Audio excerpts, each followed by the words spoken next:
Well, despite my best efforts, another year has passed. Here are my favorites from this year, which was a truly bountiful harvest of new metal. As always, that's N-E-W metal, not N-U metal. Same stuff is true as always with these lists. I do not have a chance to listen to even close to everything. There is no best in art. This is just a list of albums that meant something to me and I spent a lot of time with, and I'm not really trying to be objective. You know, the way that these albums have interacted with my highs and lows from the last year absolutely colors how I think about them and makes it so that some that imprinted on me that might not have for you, and there are definitely some that I didn't really give a chance that might be among your favorites, and I'm excited to hear about those. Okay, as is now tradition, I'm gonna do non-metal stuff first. I really slacked on listening to non-metal stuff this year, but one album I did listen to almost more than anything else was the Danny Brown JPEG Mafia Scaring the Hose collab.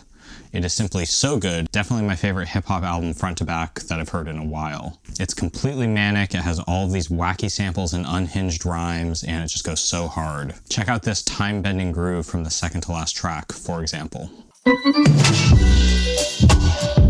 Yeah, my bitch, she's so perfect and bad, and I love her, she's shaking that ass. Go ahead, girl, put that guap in the bag. These niggas is... And then look at how metal they were live. This is one of many really great shows that I went to, and I'll be sprinkling live videos in for a lot of these albums.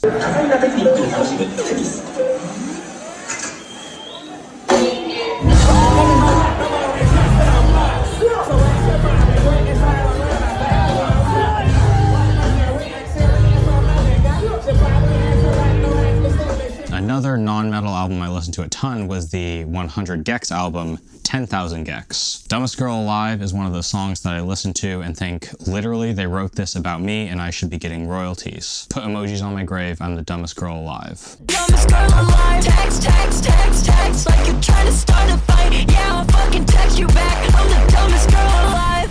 And one more is the brand new debut album from one of my best internet friends, which is Bishop's new dark industrial project, Everlastingness, with his album Evil Empath. This isn't normally my corner of the musical world, but I really enjoyed this album, which is to say I kind of had a bad time, which is to say it was beautiful and haunting and detailed and both spacious and claustrophobic, and also esoteric and uncanny, and parts are heavy and parts are groovy and parts are uncomfortable and dingy and parts are light and airy. I believe it, as do others.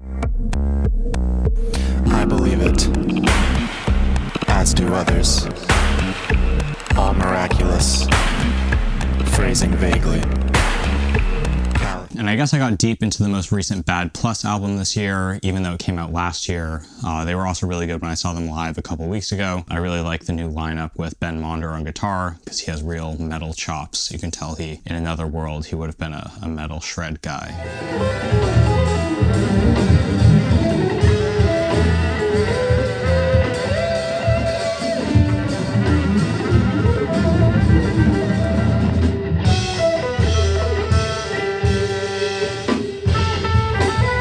I spent a lot of time listening to Colin Marston's synth project Indricothere, although he didn't drop one of those albums this year either. It's really good music for getting into a writing/reading flow state, or at least I think it would be if I ever learned to write or read.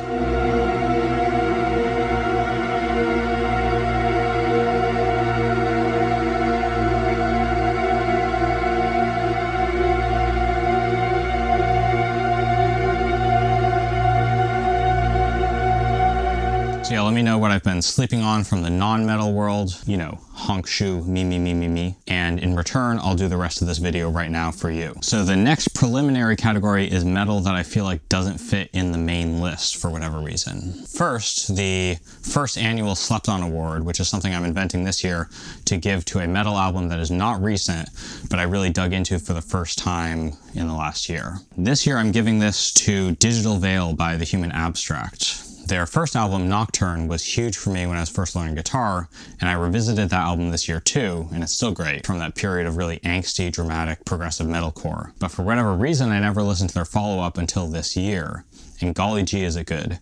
It's this killer mix of neoclassical shreddy stuff with really twisty progressive riffs and like non-stop catchy hooks and heavy breakdowns and absolutely no dead space. I love the way they just hammer the functional harmony in minor, but with enough nuance that you know that they studied classroom music theory pretty deeply and with grooves that still sound fresh. Here's a riff that has been stuck in my head for months from Horizon to Zenith.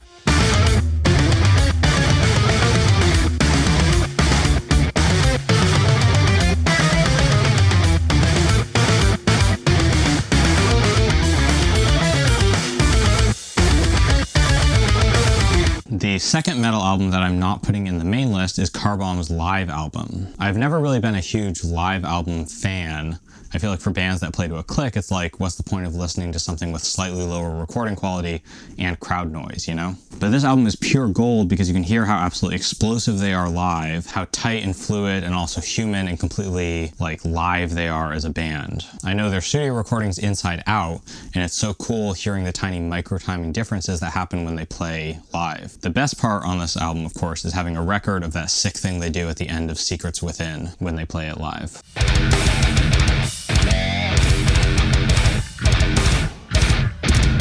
Country road, take me home to the place.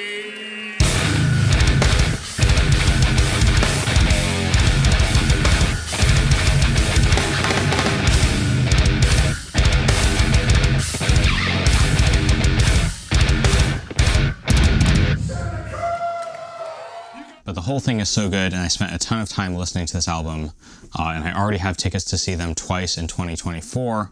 First, headlining the most stacked lineup I've ever seen at Subterranean Dissonance Fest in Philly in February, and second, opening for the Dillinger Escape Plan Calculating Infinity reunion show in Brooklyn in June!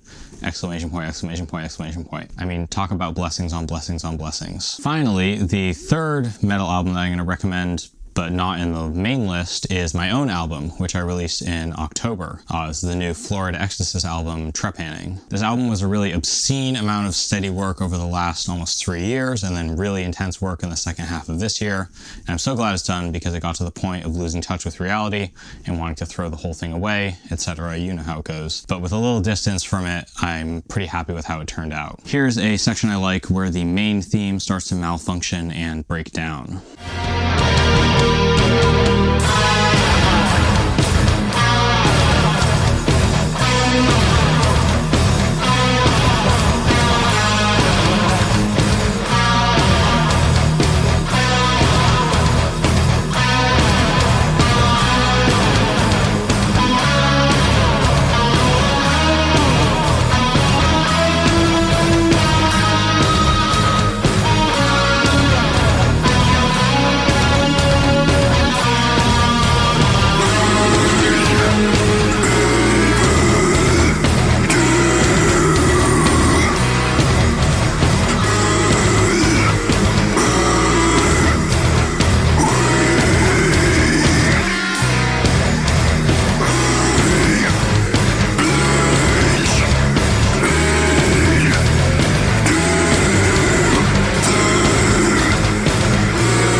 Okay, no more ado.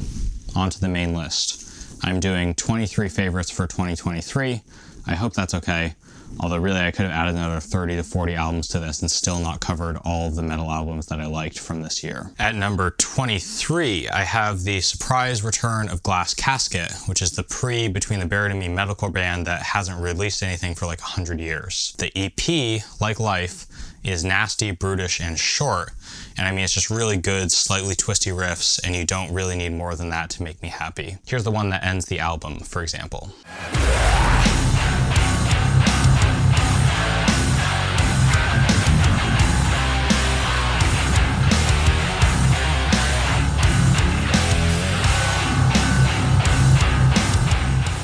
At number 22, I have the progressive black metal band Amun's final album, Spectra, and Obsession. Unlike the Glass Casket EP, this album is sweet, gentle, and very long. The title track in particular got a million spins for me this year, and I especially dig this dense portion of Tactus play from the middle of it.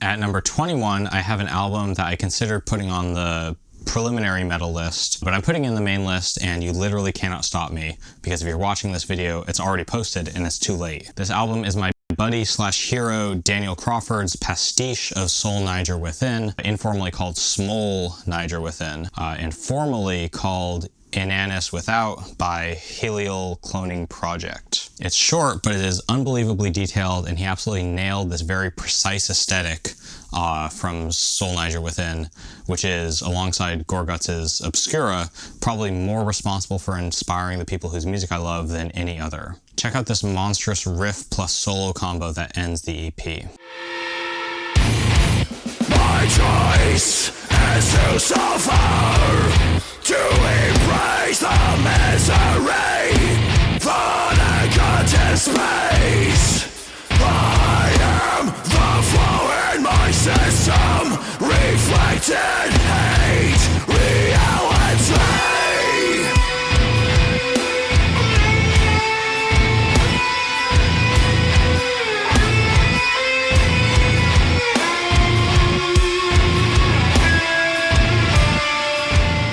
And as a bonus, if you're in the market for more very thoughtful Meshuggah pastiche, I just this year got hipped to Brendan Dean of Gut Void, Wexler's Prime, and a bunch of other projects. His project Simulacra, which is a faithful but completely new and fresh sounding bunch of Meshuggah style riffs. He's releasing a remixed, remastered version of this sometime soon, so be on the lookout for that too.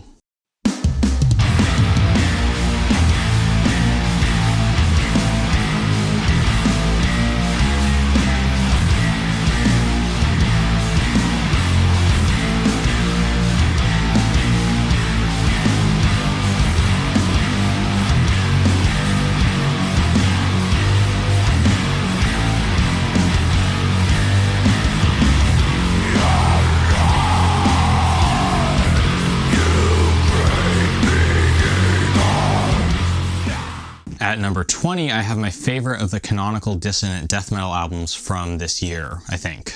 It's been fun to watch this very niche subgenre kind of coagulate into something relatively stable and well-defined from a loose collection of guideposts, and Anachronism's Meanders was my favorite combination of heavy skronk ideas. That also kind of has this like atmosphere, which I think is kind of my definition of this like specific corner of the disso death world. Check out the way they managed to keep the forward momentum going with tight chugs and jagged time signature changes in Source.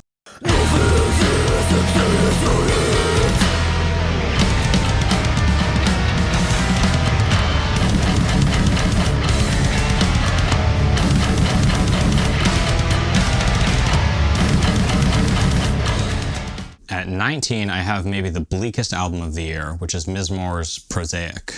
There's maybe a little less of the poignantly slowing to a crawl thing that he does a lot on his earlier albums, but there's no less of the heartbreaking pathos that sounds like he's taking the raw material of black metal and stretching it apart almost to, and sometimes past, the point of breaking, like what happens when the first track finally can no longer sustain its breakneck pace.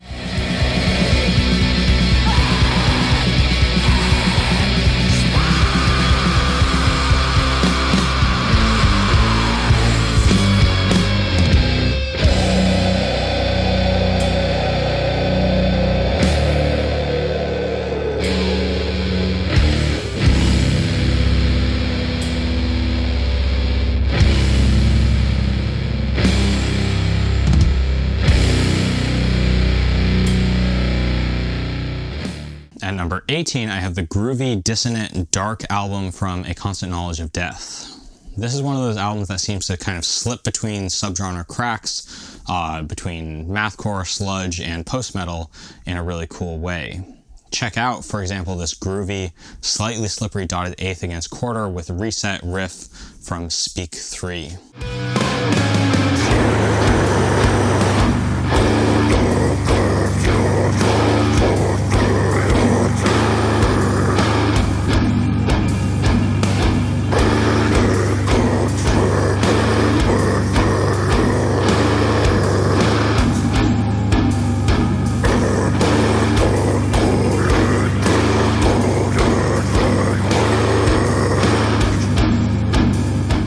2023 was a year when it seems like every single trippy death metal band released an album, and maybe the most underrated of these was one of my favorites in that category. At number 17, I have the wonderfully unhinged and spacey and also brutal Afterbirth album. I saw them at Vitus before it came out, and I had the sick 7/4 groove from Human Head Drone stuck in my head for a month after.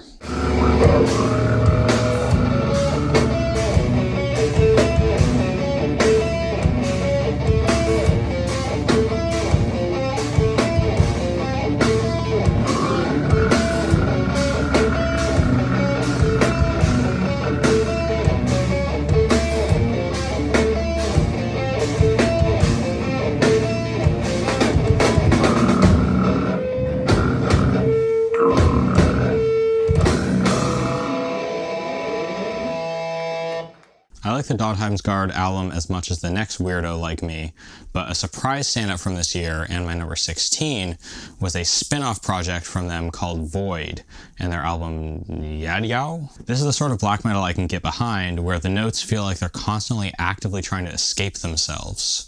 A big theme from the music I liked most this year was that it sounds like it's made by people with a tenuous grasp on reality, and this definitely fits the bill. Here's the riff that first caught my ear. Thanks as always to Machine Music for putting this in my path from Self-Isolation.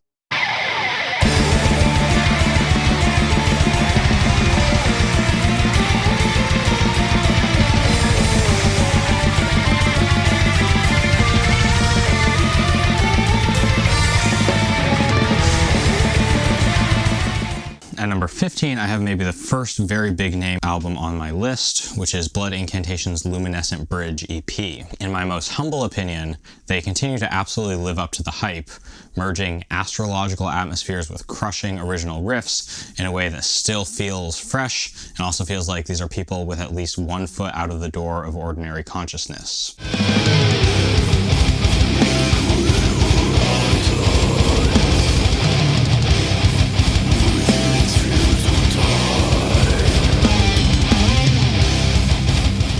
At number 14, I have the eagerly anticipated follow-up to one of my favorite EPs from last year, the Billie Eilish full-length, which does what the EP did, but more and longer. Our mutual internet friend John Moore played guitar on it, which is sick. And I envy him artistically in this regard, but I do not envy him in the sense of having to learn to play this stuff, because some of these grooves are truly perverted.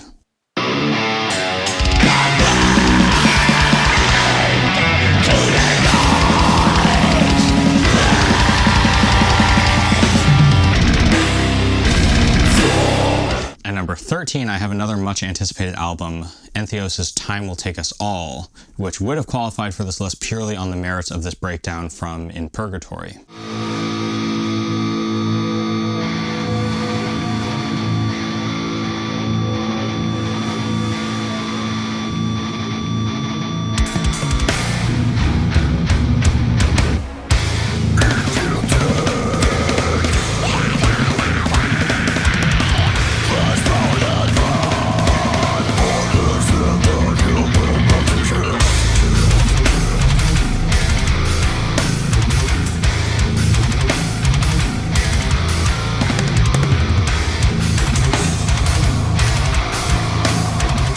The rest of the album is also really good. It's a real feast of layered tech death. At 12, I have an album from one of my favorite lowercase p progressive metal bands, East of the Wall.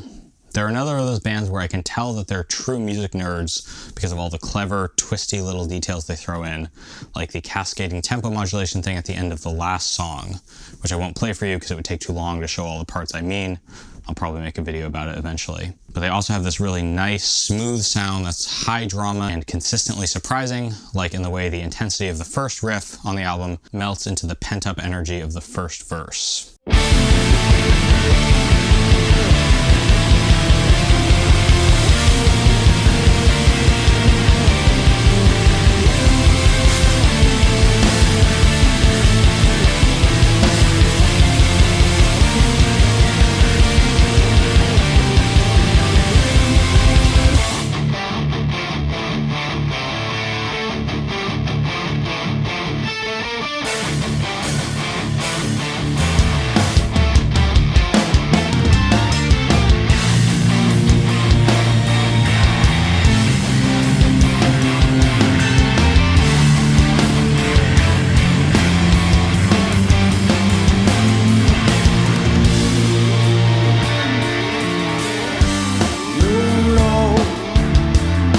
At 11, I have Asystol's debut, A Siren to Blight, which is bizarre, heavy, and skronky in the appropriate proportions. The thing that sets it apart for me, a nerd, of course, though, is that it's truly technical, like it's actually extremely angular and would be very unpleasant to play, I can tell. I don't know if I've done a good job hiding this in public, but I have a slight pet peeve for bands that people call technical and distant, but are actually more kind of like layered and atmospheric, and then they keep just like a steady state and they have melodies and it's like pretty conventional. This is not one of those bands.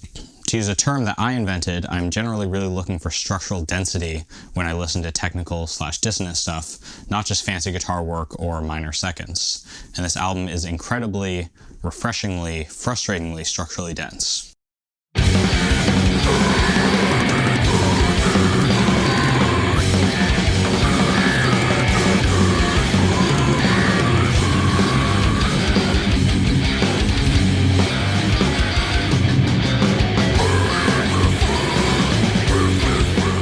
It wouldn't be one of my lists without Jute, Gyte, and this year I've got Unus, Mundus, Patet at 10.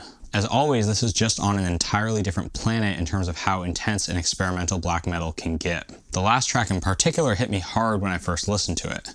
It's so maximal and minimal at the same time, like the heat death of all black metal, just noise and silence.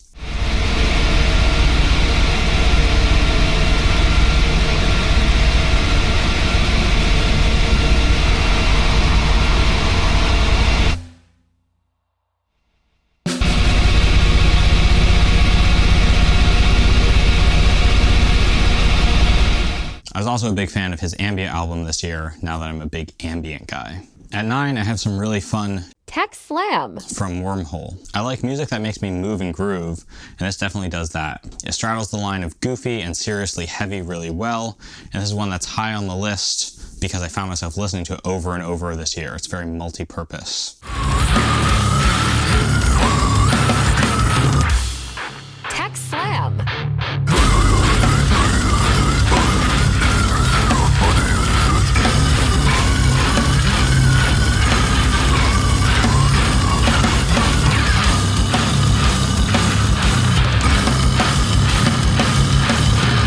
Let's face it, a lot of albums relent at one point or another. I tried to write one that didn't, and I couldn't even quite manage that. But my number 8 pick, Nightmare Visions by Theophonos, which is a project born from the ashes of the beloved Serpent Column, absolutely does not relent, and I love it for that. It is non-stop, blackened avant-garde hardcore bludgeoning in the best possible way.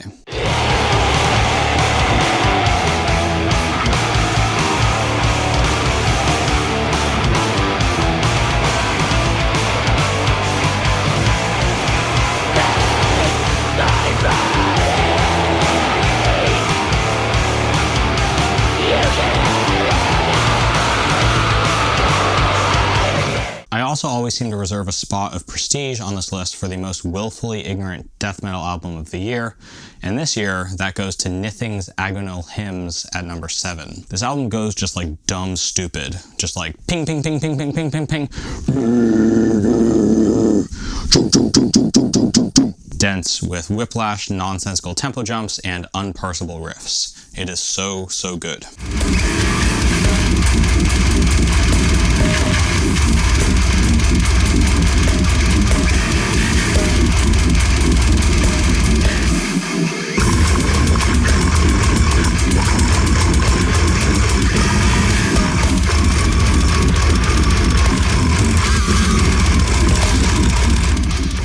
It also wouldn't be one of my lists without Krallice, and at number 6 I have my favorite of their albums in a while, which is Porous Resonance Abyss. Krallice is the best band, and every album they release is the best album, but especially this one. I love that they've circled back, or maybe really they've returned to a new place that's not quite the same as where they started, where they can end this album with a straightforward tonal riff and have it feel like it has all of the weight of their decades of experimentation behind it, to the point where I got full-on goosebumps and felt my soul leave my body when I saw them play at the beautiful Krallice, Ocralim, Geryon, Indricothere, Krallice show at Vitus.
Wouldn't be a year on the calendar if Krallice didn't release 2 albums, so of course they did. And Mass Cathexis Part 2 is also really good if you want more of the kind of twisted, cryptic stuff from the Yug era. Alright, we've entered the territory where any of these albums could have been my number 1 if there was a little less mercury in the Gatorade or whatever. At number 5, I have Pupil Slicer's masterpiece Blossom. Kate not only invented black and mathcore nu metal on this, but it's also a big, beautiful concept album and has huge dynamic swings and tricky riffs and catchy choruses, and it's just so good. One of my many favorite moments is the way the fuzzy gray of the penultimate track transitions into the groovy riff from the last track, which has been stuck in my head for almost the entire year, because unlike you, I was lucky enough to listen to this album pretty early before it was released.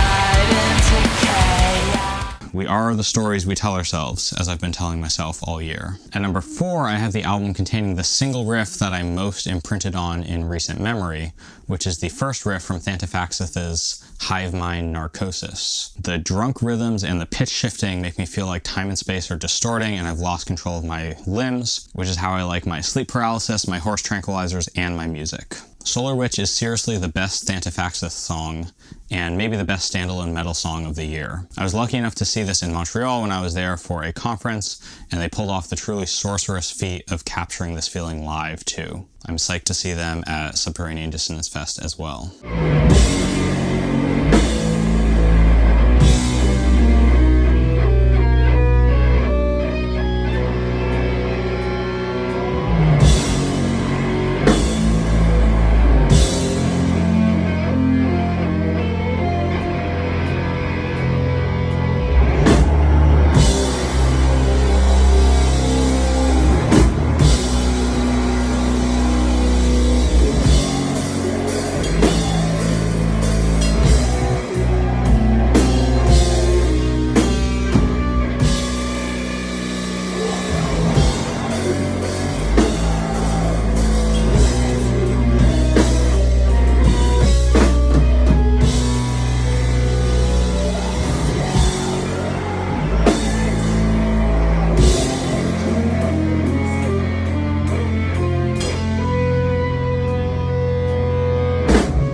There's a rule that an album with ellipses in the title gets a little boost on the list, and also albums that make me want to punch a hole through a wall and do flips get a boost, and voila, at number 3, I have Jesus Pieces' So Unknown. You cannot take this album through TSA because it has been shown to cause spontaneous combustion by way of constant gear shifting metallic hardcore. It's the sort of music that yanks your body from riff to riff like a belligerent puppet.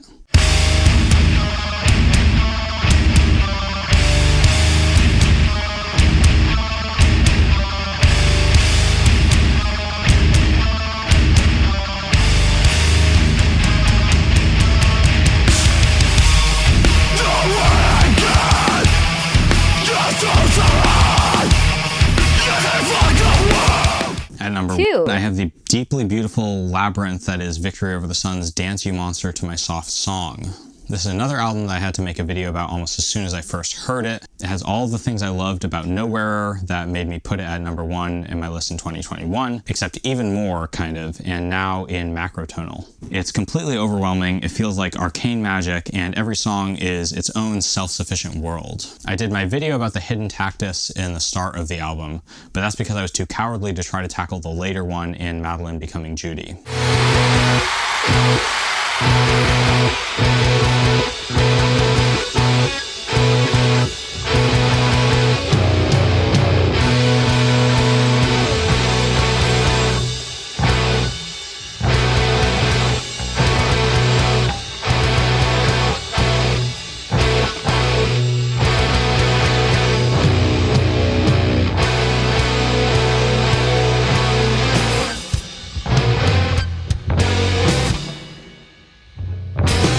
And also check out this unexpected synth melody from a little earlier in that song.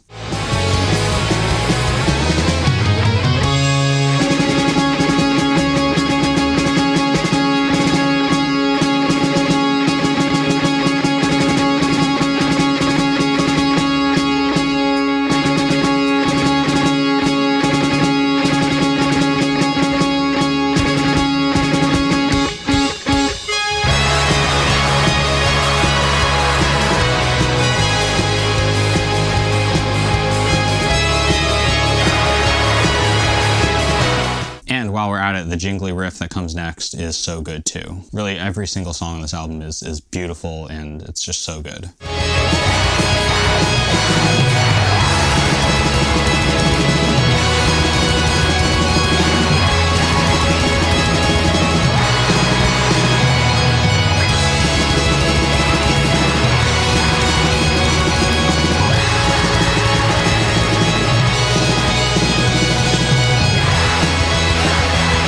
And finally, at number 1, what else could it possibly be but Liturgy's 93696. Liturgy played a truly unhinged number of shows this year around the world, and I was lucky enough to see 3 of them, and they are one of the best live bands I've ever seen.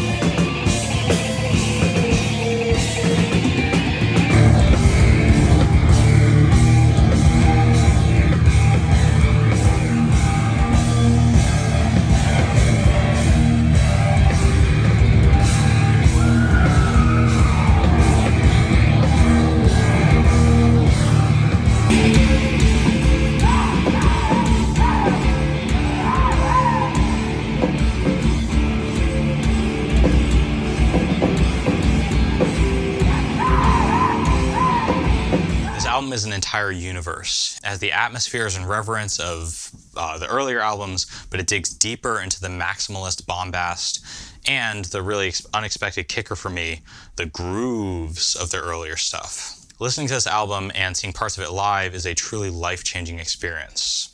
Here's one of my favorite little unexpected grooves from Generation.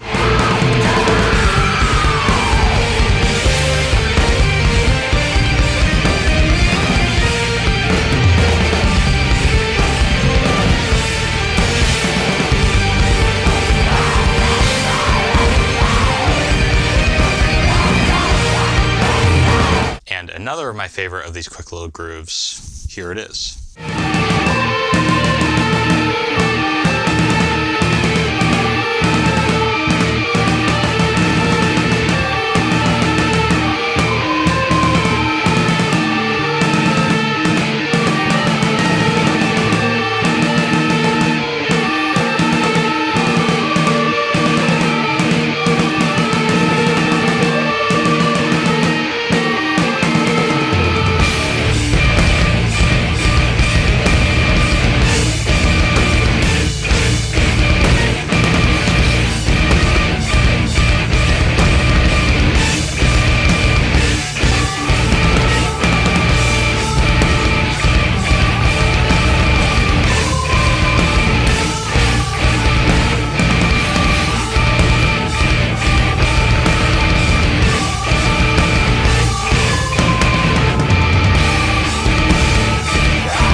As per my previous email, a theme this year of albums I liked was music made by people who seem to have a slightly loosened grasp on reality, which was certainly how I felt when I was deep in the weeds finishing up the composing, recording, and mixing for my own album, and this Liturgy album definitely feels the same as I felt then, in the best way. Okay, so that's my list. As always, there are a ton of other albums that I listened to and loved, and feel free to make a case for ones you think I slept on, you know, honk shoe, me, in the comments. Thanks for another year of sticking with this channel. Thanks for all the support for my album.